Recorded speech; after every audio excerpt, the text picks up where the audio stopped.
right. Today, you're going to need to be on Canvas. You're also going to need your notebook. Today and tomorrow, the goal is to get through the remainder of our curriculum. You're going to be reviewing everything 1900 to the present. That is going to be units 7, 8, and 9. So you'll start off with global conflict, world wars.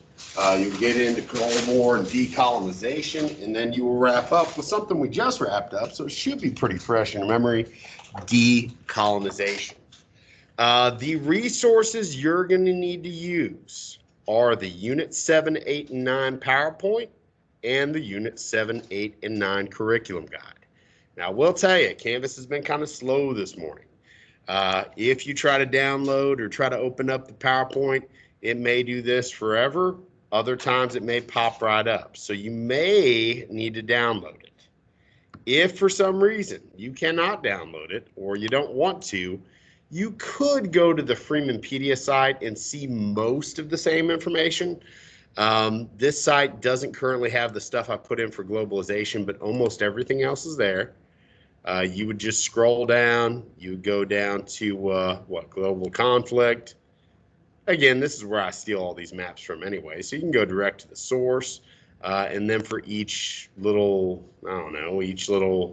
topic, you can look it up yourselves. Again, though, it's a little bit more streamlined if you use the PowerPoint. So if you can open the PowerPoint, definitely do that. I think it'll be a little bit easier because you won't have to search around as much.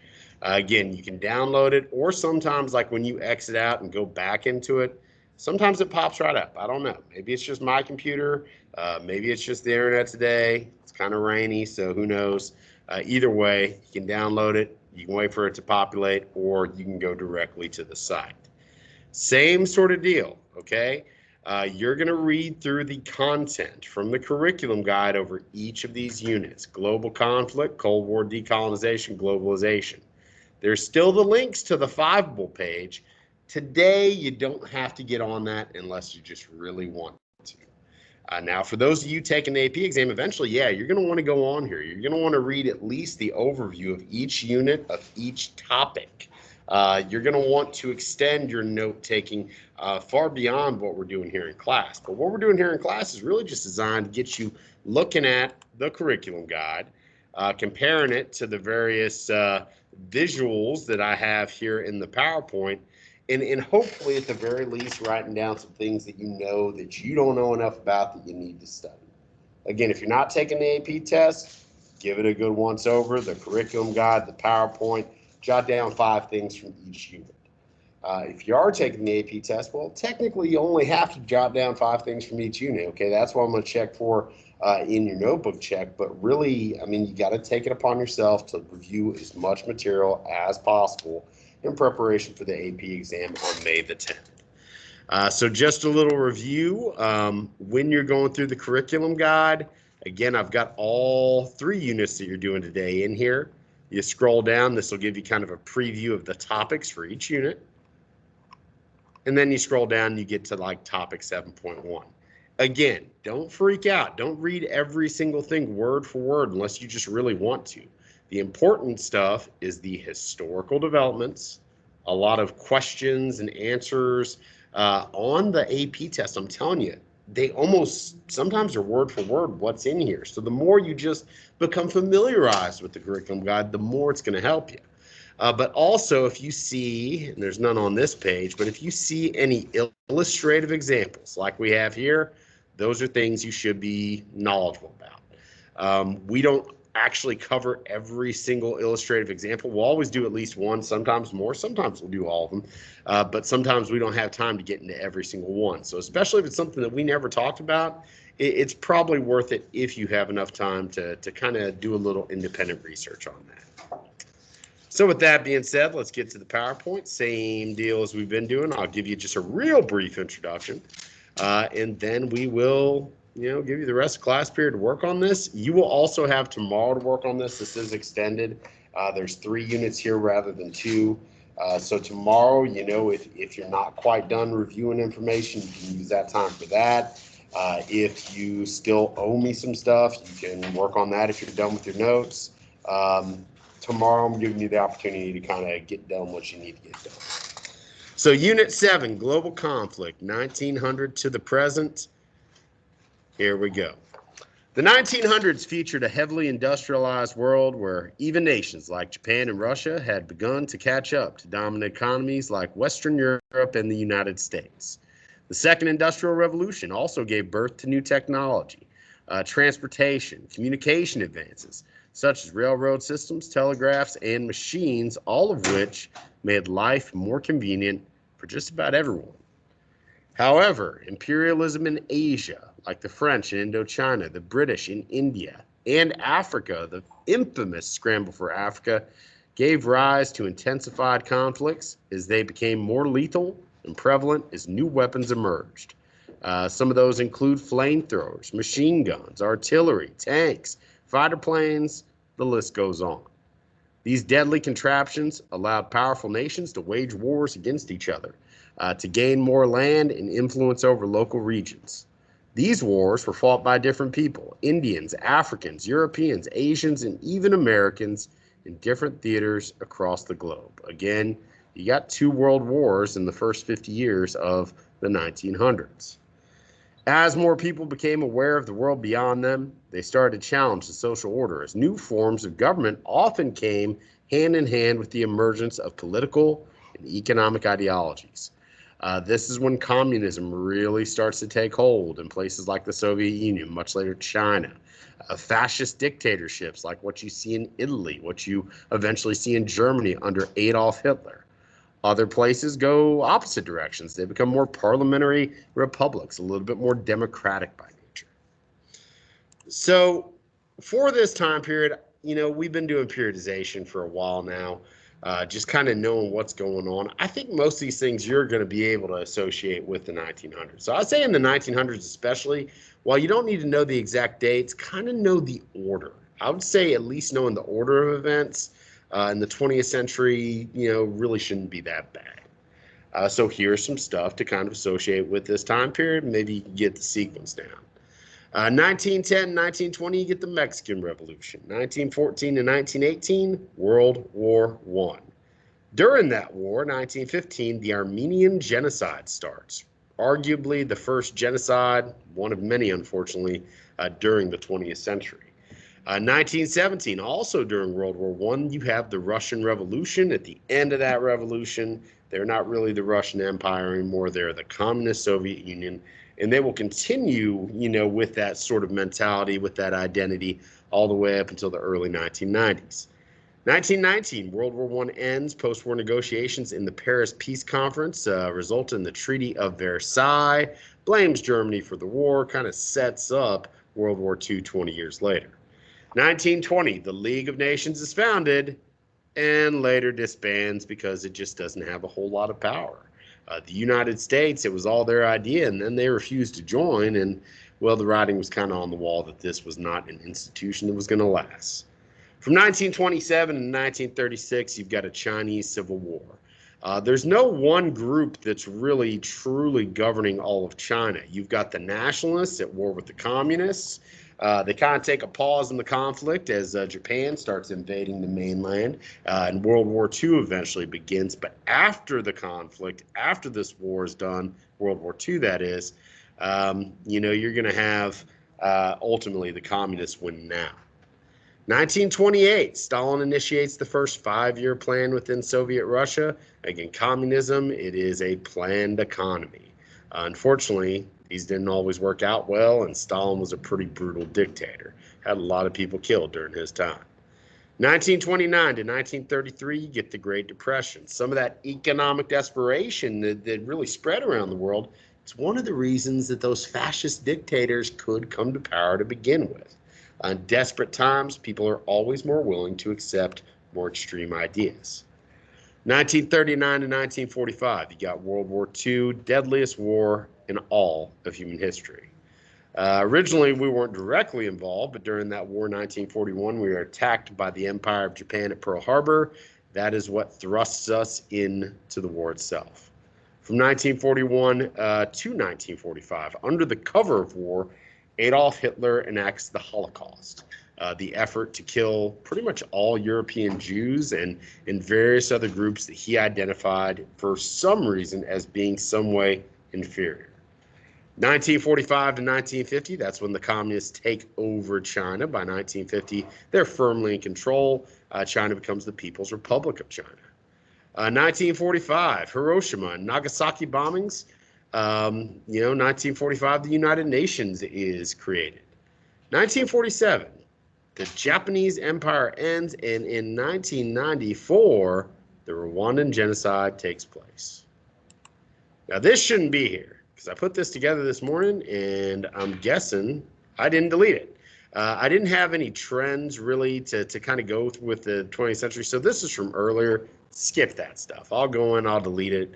That way, you don't have to worry about that.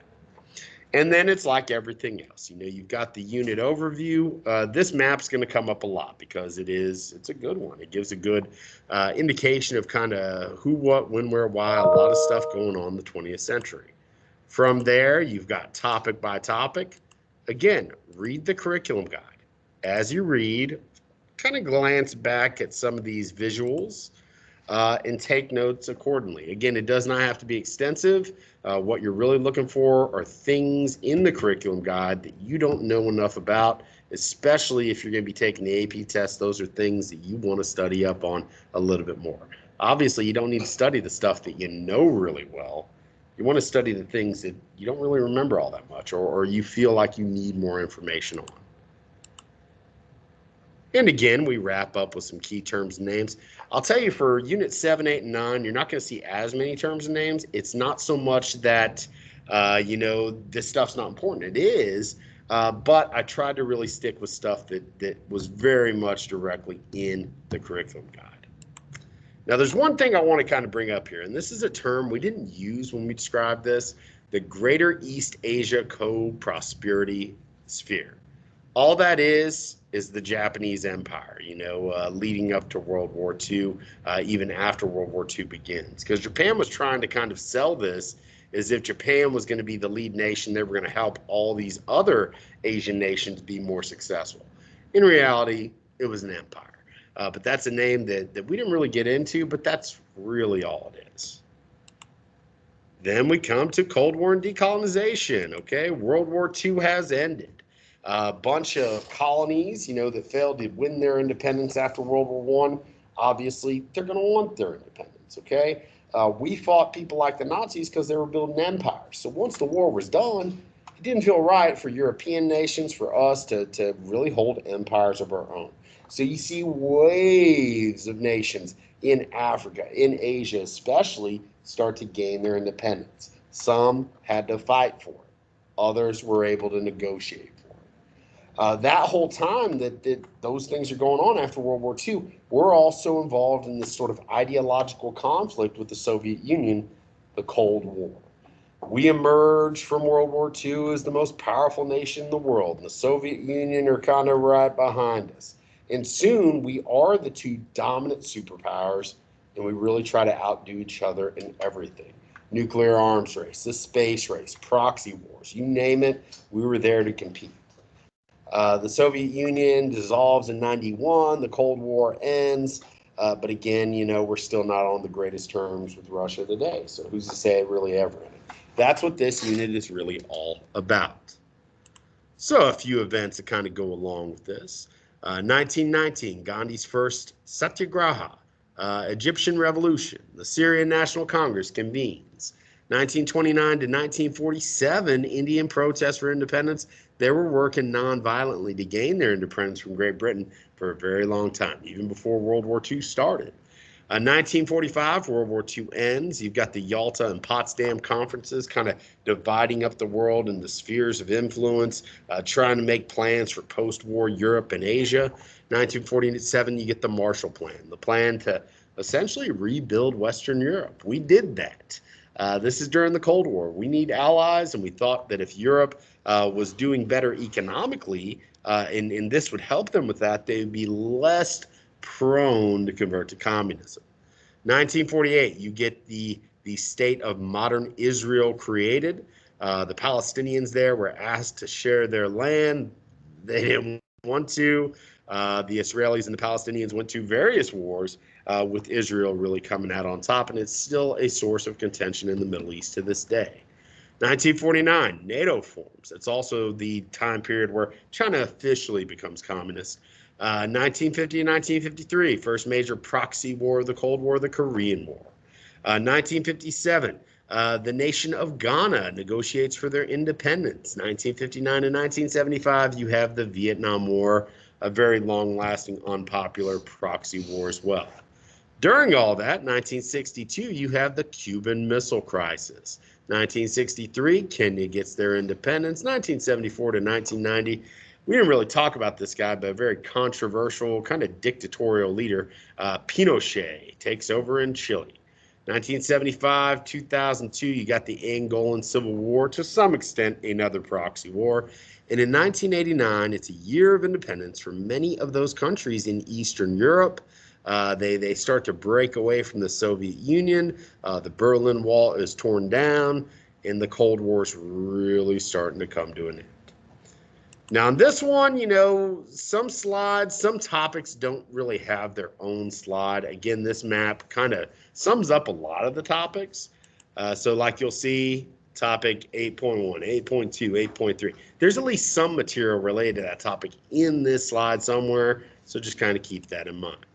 Again, from there, topic 8.4, 8.5, 8.5, 8.5, 8.6, 8.7, 8.8, and then, of course, some key terms and names. Now, the globalization one's a little bit different. It does go with the curriculum, but the resources I found, they're a little bit kind of jumbled, so I didn't put necessarily topic by topic, but what you will see does cover a lot of what you need to know. Kind of start off with a time grid of what's going on in the 20th century, just for reference. From there, you know, we've got slides dealing with communication, transportation, healthcare, different diseases associated with, you know, epidemics, with poverty, with lifestyle changes, you know, different things that affected the environment. The Green Revolution is something worth knowing. And then, of course, just a little bit of vocab at the end. Your job today, same as it was yesterday, go through each of these topics, read through the historical developments, look over the illustrative examples. Again, this is not hardcore note-taking. This is just getting introduced to what the curriculum guide's like. If you have a chance, go to the Fiveable site. You don't have to today, but do know that that's out there. Again, when you're studying for the AP test, the curriculum guide should be your foundation. Then you can use things like the PowerPoint, like the Fiveable site, like Heimler's history videos, or those AP review videos that I told you about the other day. You know, there's all sorts of good stuff out there, but the curriculum guide should be the foundation, because ultimately that's what the test is based on. You got today, you got the rest of tomorrow to finish this up. Notebook check number 2, just notes over each of the units 1 through 9. That is due tomorrow night before midnight. I'm going to average that together with the notebook from last week. Those grades are in now. Again, if you didn't turn it in, you need to get that in. But I'll average that together with the notebook check from last week. That will be your 3rd test grade, possibly your final test grade, because we'll have 3 now, which is pretty cool. We got periodization quiz on Friday, just reviewing the time periods. Again, if you can get it done and submit it on time, me being the generous guy I am, I'm going to give everybody an extra 10 points on test grade. So definitely get it in on time. That's just encouraging you to do what you need to do. Other news and notes, the AP Classroom Unit 9 Personal Progress Check, that is going to close tomorrow night at 11:45. So please get that done if you want an opportunity for extra credit there. If you asked to retake the DCA from last week, that is going to close tomorrow night as well, so please get that done. And finally, as far as, you know, AP test prep stuff, we are still having the tutorials this Thursday, next Thursday. Going to focus mainly on essay writing. And then you've got 2 more opportunities for mock exams, this Thursday from 5 to 9, and this Saturday from 8 to 12. Any questions before I kind of cut you loose and let you do your thing? All right. If you already took a mock exam, I'm going to be grading those over the next couple of days. You will get your feedback and your grade and your extra credit before the end of the week. I'm going to try to get the SAQs graded today because that's really the only thing outstanding that I don't have grades in for yet. And other than that, if you need me or have questions as you're going through the material, by all means, let me know. Good luck, kiddos.